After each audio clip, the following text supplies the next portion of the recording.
wabarakatuh. Alhamdulillahi rabbil alamin. Hamdan katsira tayyiban mubarakan fih. Mubarakan alaihi kama yuhibbu rabbuna wa yarda. Asyhadu an la ilaha illallah wahdahu la syarika lah. Wa asyhadu anna Muhammadan abduhu wa rasuluh. Sallallahu alaihi wa ala alihi wa sahbihi wa sallama tasliman katsira.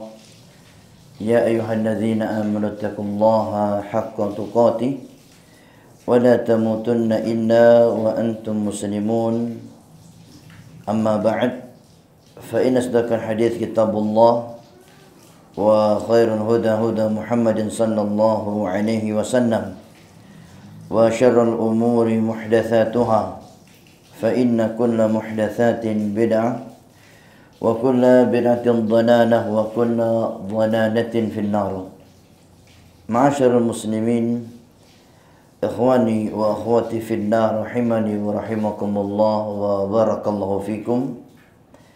Walhamdulillah, kita kembali dipertemukan oleh Allah di majlis ilmu, yang mana majlis ilmu adalah majlis yang menjadi sebab dimudahkan seseorang dimasukkan ke dalam surganya Allah. Sebagaimana disebutkan dalam hadis, man salaka tariqan yaltamisu fihi ilma sahalallahu lahu bihi tariqan ilal jannah. Barang siapa yang menempuh sebuah perjalanan dalam rangka menuntut ilmu, maka perjalanan itu, kata Nabi, akan memudahkan dia untuk mendapati surganya Allah Subhanahu wa ta'ala.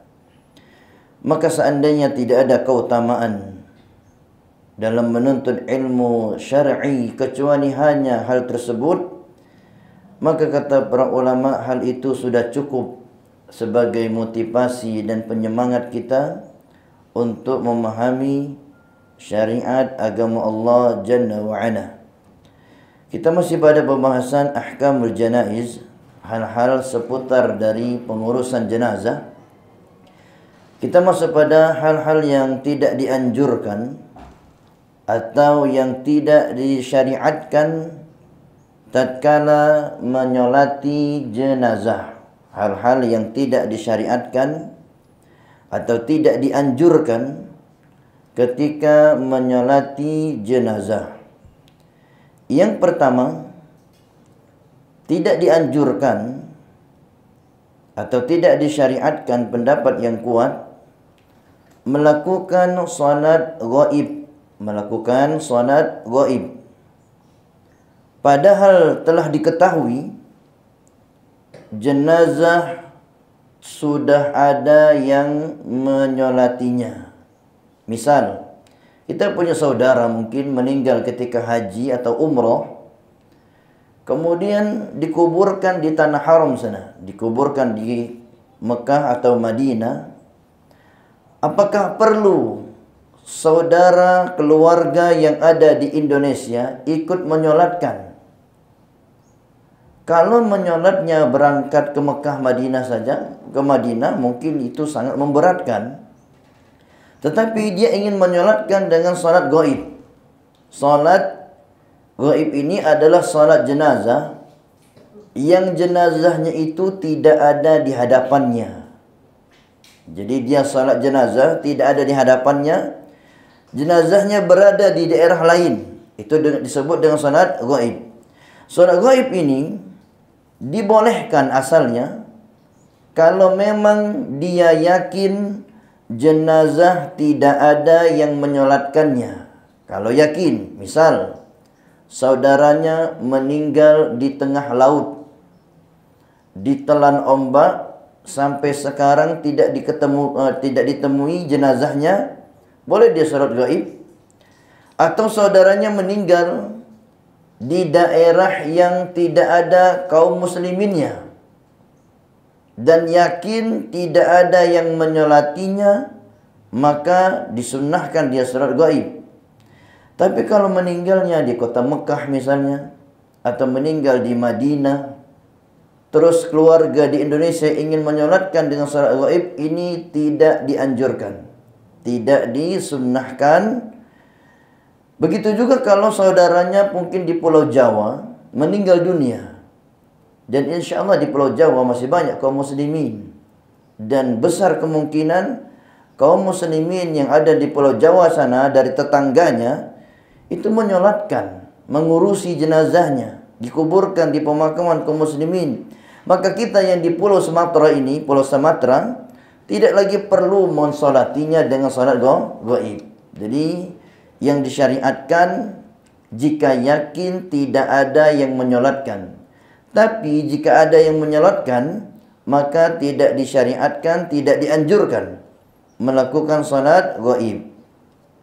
Kemudian yang kedua, yang tidak dianjurkan, tidak disyariatkan ketika menyolati jenazah adalah berdiri seseorang, entah itu imam, entah itu ketua RT, entah itu tokoh masyarakat, entah itu karib kerabatnya, berdiri seseorang setelah selesai salat jenazah, kemudian menyampaikan kepada kaum muslimin, menanyakan sesuatu. Menurut jamaah, jenazah ini baik atau tidak? Maka jamaah kalau ditanya demikian, ada yang mungkin memilih diam, mungkin ada yang memilih menjawab karena tidak enak dengan yang bertanya, yang akhirnya dijawabnya baik.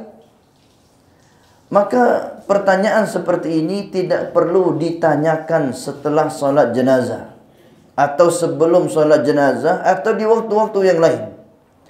Cukuplah persaksian manusia itu persaksian pribadinya masing-masing, tidak perlu ditanya-tanyakan. Karena jika ditanyakan, khawatir yang menjawab tidak jujur, memancing seseorang untuk bohong. Karena kalau dia jawab jujur, kedengarannya tidak enak oleh keluarganya.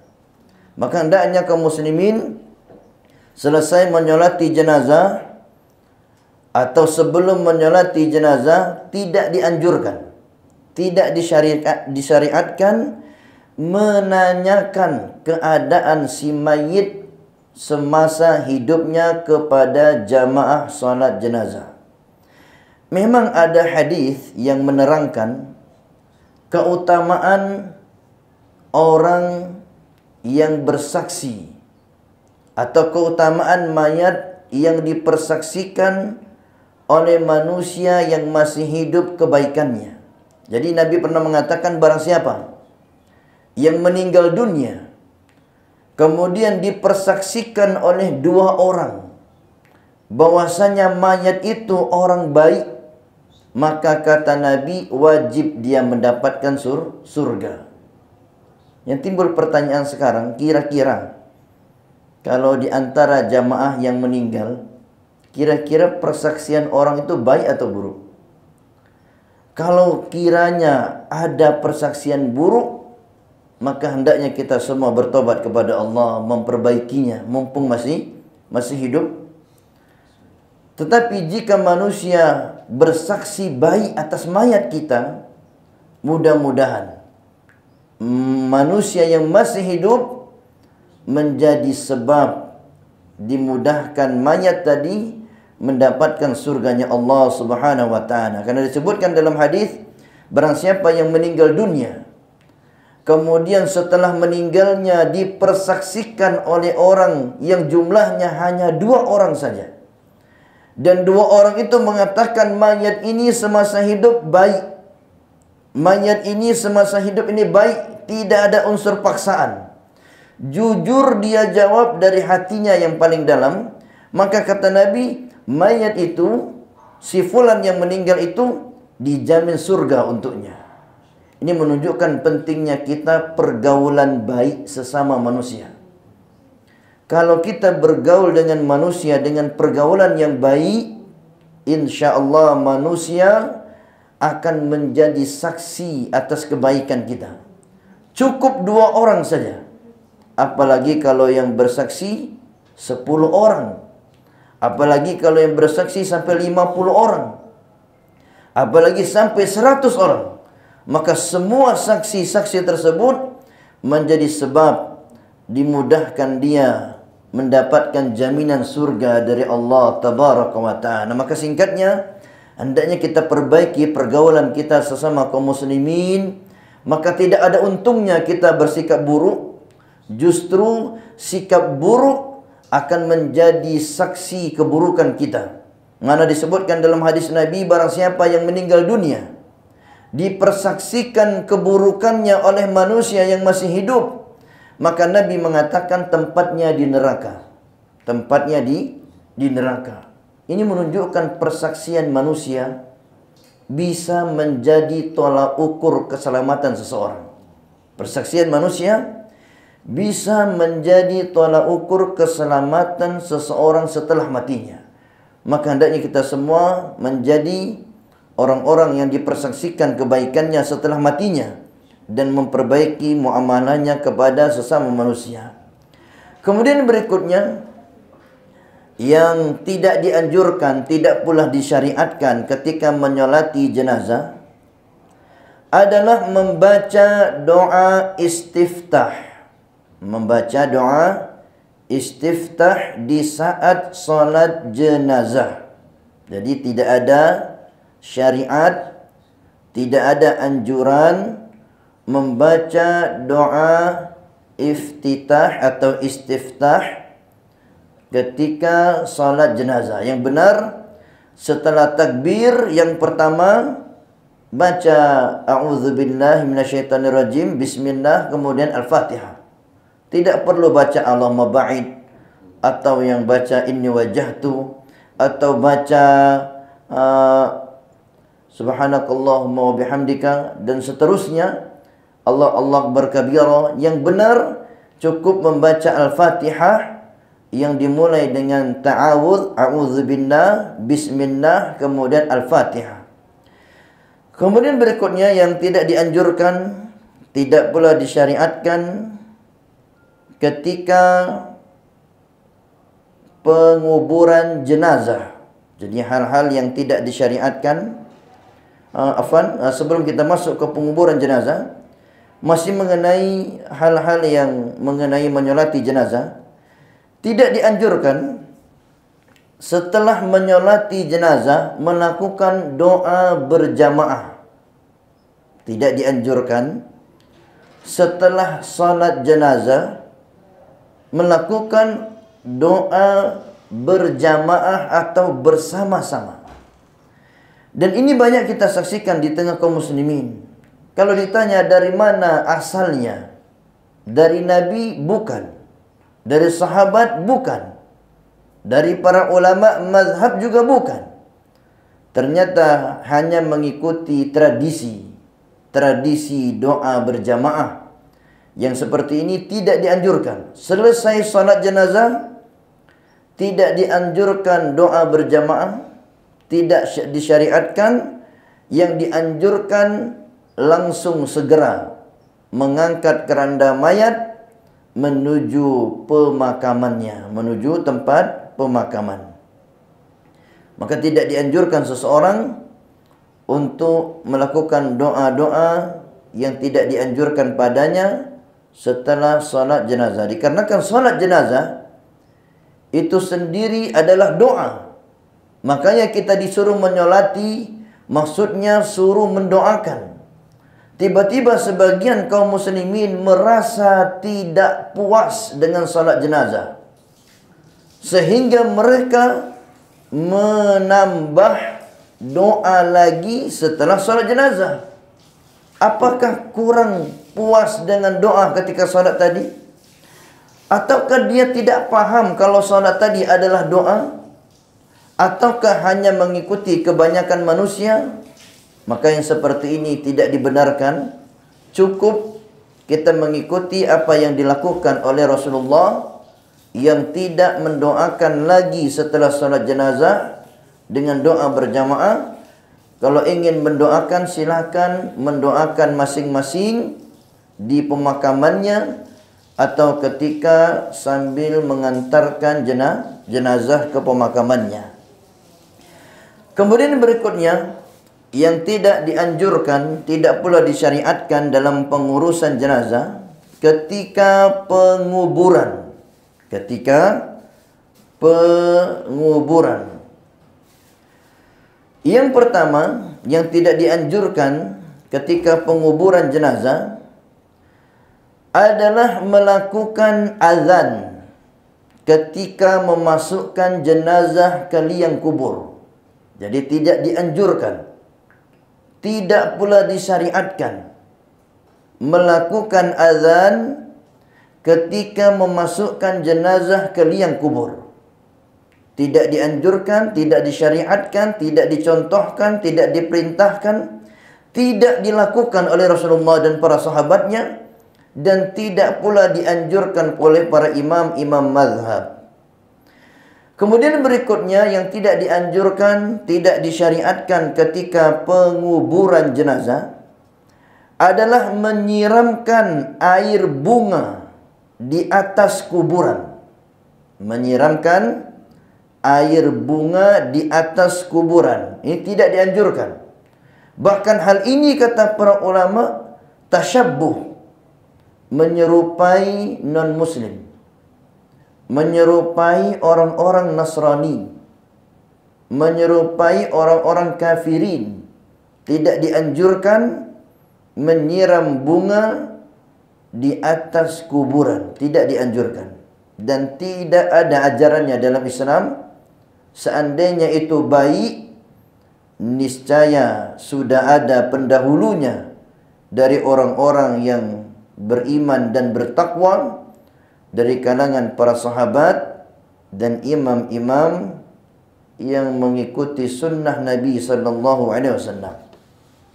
Kemudian berikutnya yang tidak dianjurkan, tidak pula disyariatkan ketika penguburan jenazah adalah meletakkan bantal atau yang semisal di bawah kepala mayit.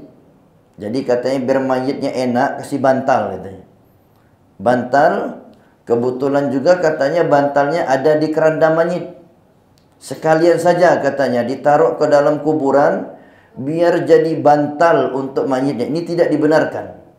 Tidak perlu pakai bantal. Tetapi sebagian ulama masih memaafkan, membolehkan kalau yang menahan bagian kepala itu bukan bantal tapi tanah kuburannya. Jadi kalau tanahnya yang menahankan itu masih dibolehkan. Tapi kalau sampai mendatangkan bantal atau mendatangkan kain untuk mengganjal kepalanya seperti bantal, maka ini tidak disyariatkan, tidak dianjurkan. Kemudian yang tidak dianjurkan, tidak pula disyariatkan ketika penguburan adalah membaca Al-Fatihah di kepala mayit dan membaca surat Al-Baqarah di samping kaki mayit. Tidak dianjurkan, tidak dianjurkan. Kemudian yang tidak dianjurkan adalah mentalqin mayit yang sudah dikubur. Mentalkin mayit yang sudah dikubur tidak disyariatkan, tidak dianjurkan. Maka ini tidak dibenarkan. Yang ditalkin itu jika sakaratul maut, ketika hendak meninggal dunia barulah ditalkin. Kemudian yang tidak dianjurkan, tidak perlu disyariatkan adalah sebagian orang melarang masuk ke rumah setelah pemakaman sebelum dicuci dulu kedua tangannya. Ada keyakinan dilarang masuk ke rumah setelah pemakaman sebelum mencuci dulu kedua tangannya. Ini termasuk keyakinan yang keliru, keyakinan yang tidak disyariatkan, tidak pula dianjurkan. Kemudian yang tidak pula dianjurkan, tidak disyariatkan adalah bersedekah di samping kuburan mayit yang baru dikuburkan. Tidak dianjurkan bersedekah di samping kuburan mayit yang baru dikuburkan. Ini perkara-perkara yang tidak dianjurkan tatkala penguburan. Kemudian berikutnya adalah hal-hal yang tidak dianjurkan, tidak pula disyariatkan ketika bertakziah. Ketika bertakziah. Yang pertama, tidak disyariatkan membatasi waktu takziah. Jadi boleh takziah lebih dari 3 hari. Tidak ada syariat pembatasan. Selama dibutuhkan takziah, boleh dia lakukan lebih dari 3 hari. Yang kedua, yang tidak dianjurkan, tidak pula disyariatkan ketika takziah adalah keluarga si mayit mengadakan acara makan-makan atau walimah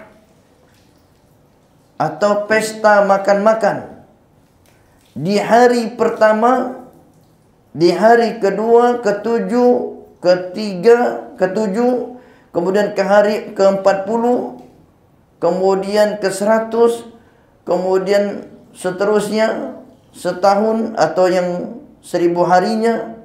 Tidak dianjurkan, tidak disyariatkan, tidak dianjurkan keluarga si mayit mengadakan acara makan-makan setelah kematian salah seorang keluarganya. Kemudian tidak pula dianjurkan membaca Al-Quran untuk si mayit. Tidak dianjurkan dalam hadis, tidak dianjurkan dalam sunnah Nabi. Walaupun hal ini ada sebagian ulama yang membolehkan, tetapi untuk kehati-hatian maka hendaknya kita tinggalkan, karena tidak ada anjuran dalam syariat kita mengirim bacaan Al-Quran untuk si mayit. Kemudian berikutnya termasuk dari yang tidak dianjurkan, tidak disyariatkan adalah membacakan Al-Quran sampai menghatamkan di samping kuburan si mayit. Dan ini terjadi di sebagian daerah, sampai keluarga menyewa mungkin 3 orang, mungkin 5 orang. Yang 5 orang itu tidak berhenti-berhenti baca Al-Quran di samping kuburan sampai selesai 30 juz. Bukan juz 30 ya, tapi sampai selesai 30 juz. Dan ini terjadi di sebagian tempat kaum muslimin, dan ini tidak disyariatkan. Kemudian tidak disyariatkan berikutnya adalah membuat lubang kuburan sebelum matinya. Jadi kalau belum mati, tidak usah digali dulu. Ini termasuk berangan-angan cepat mati. Khawatir nanti pas sudah digali mati beneran. Ini tidak dianjurkan ya, tidak dianjurkan membuat lubang kuburan sebelum matinya. Ya, jadi pertanyaan, boleh tidak mempersiapkan kain kafan sebelum matinya? Kalau ini kan kuburan. Kalau kain kafan bagaimana? Apakah Nabi mempersiapkan kain kafannya sebelum matinya? Kita jawab tidak ada riwayatnya. Sebenarnya tidak ada riwayatnya. Tetapi sebagian kaum muslimin sekarang mempersiapkan, ada alasannya. Di antara alasannya, karena seringnya kain kafan itu kurang lebar. Maka supaya pas kain kafannya, maka sebelum meninggal disiapkan dulu yang lebar, yang pas, supaya keluarga tidak salah beli lagi kain kafannya. Jadi yang benar, kalau pengen cari kain kafan, itu setidak-tidaknya lebarnya 1,5 meter. Adapun panjangnya sesuai dengan tinggi mayit. Kalau tinggi mayit 2 meter, maka carilah kain kafan yang panjangnya 2 meter 40 cm. Itu baru pas. Misalnya kalau tingginya 160 cm, kain kapannya bikin 2 meter. Dikarenakan seringnya kekeliruan ini terjadi, kurang lebar kain kapannya, makanya ada sebagian orang mempersiapkan sebelum matinya. Dan mudah-mudahan mempersiapkan kain kapan tidak termasuk yang dilarang dalam syariat kita. Dan adapun kalau dia tidak mempersiapkan, insya Allah itu lebih baik. Tidak perlu dipersiapkan, itu lebih baik. Tapi kalau dia ingin mempersiapkan, maka boleh-boleh saja. Dan dia berpesan kepada keluarganya, pakai kain kapan yang ini, yang lebar, yang bersih, bukan yang kelebarannya kurang sehingga tidak menutupi seluruh tubuhnya. Kemudian berikutnya yang terakhir adalah mengenai hal-hal yang tidak dianjurkan seputar ziarah kubur. Hal-hal yang tidak dianjurkan seputar ziarah kuburan. Dan ini banyak terjadi, banyak dilakukan oleh sebagian kaum muslimin, hal-hal yang tidak dianjurkan ketika ziarah kubur. Yang pertama adalah mengkhususkan ziarah kubur di hari Jumat. Maka ini tidak dianjurkan, mengkhususkan ziarah kubur di hari Jumat. Juga yang kedua, tidak dianjurkan ziarah kubur di hari Asyura, tanggal 10 Muharram. Tidak dianjurkan. Intinya ziarah kubur tidak ada hari-hari khusus. Yang ketiga, tidak dianjurkan, tidak disyariatkan mengkhususkan ziarah kubur di malam nisfu Sya'ban. Dan juga tidak dianjurkan menyalakan api di kuburan di malam hari. Juga tidak dianjurkan bakar menyan.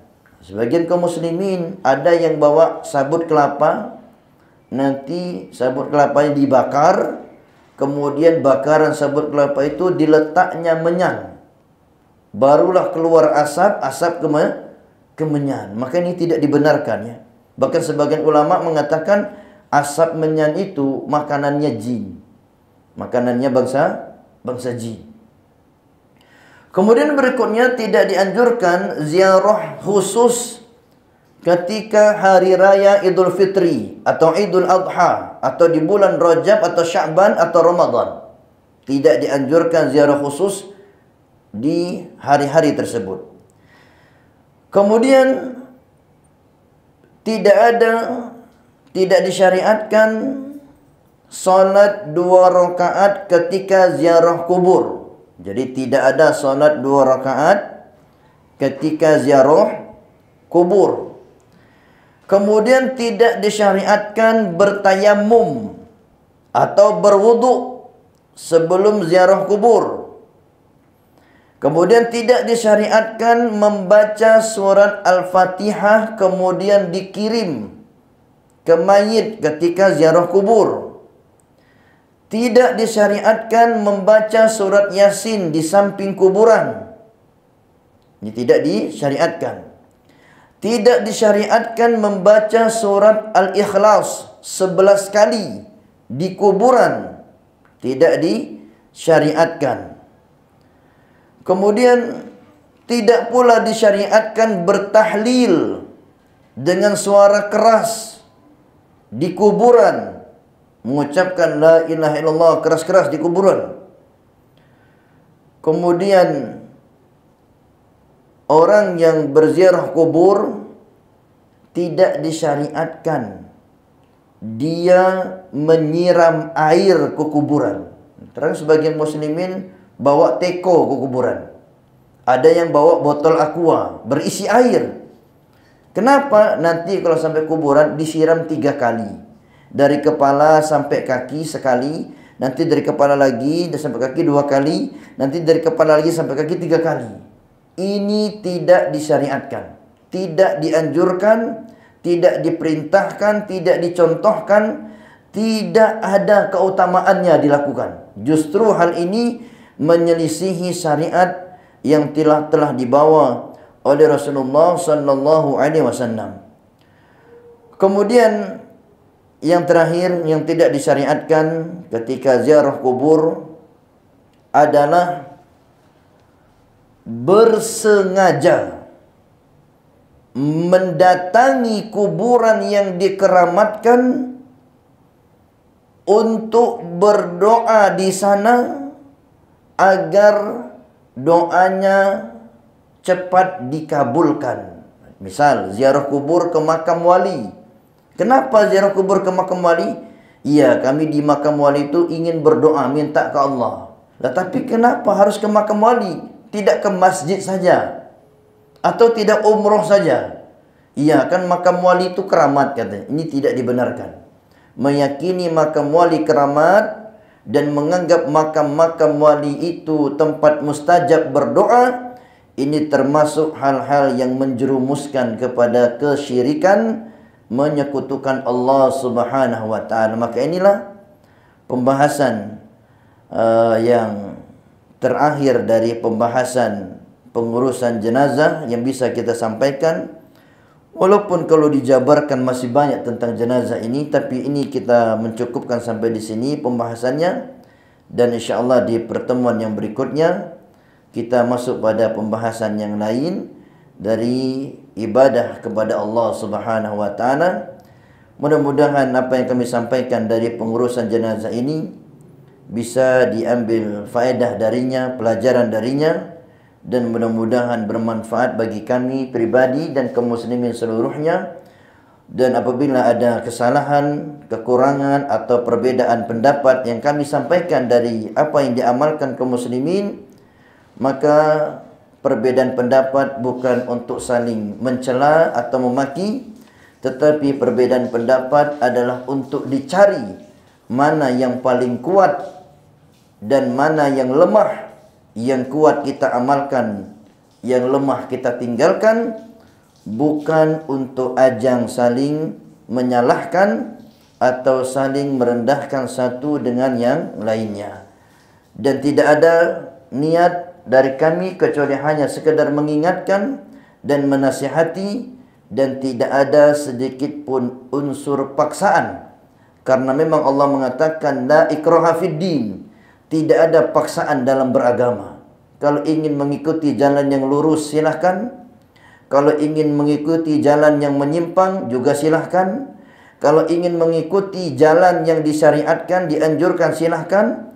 Jika tidak mau juga silahkan. Dan semua manusia akan mempertanggungjawabkan seluruh amalannya di hadapan Allah, dan akan ditanya dasar apa dia melakukan amalan yang dia lakukan. Wallahu ta'ala alam bis-shawab. Naktafi bihadza. Subhanakallahumma wa bihamdika asyhadu an la ilaha illa anta astaghfiruka wa atubu ilaik. Assalamualaikum warahmatullahi wabarakatuh.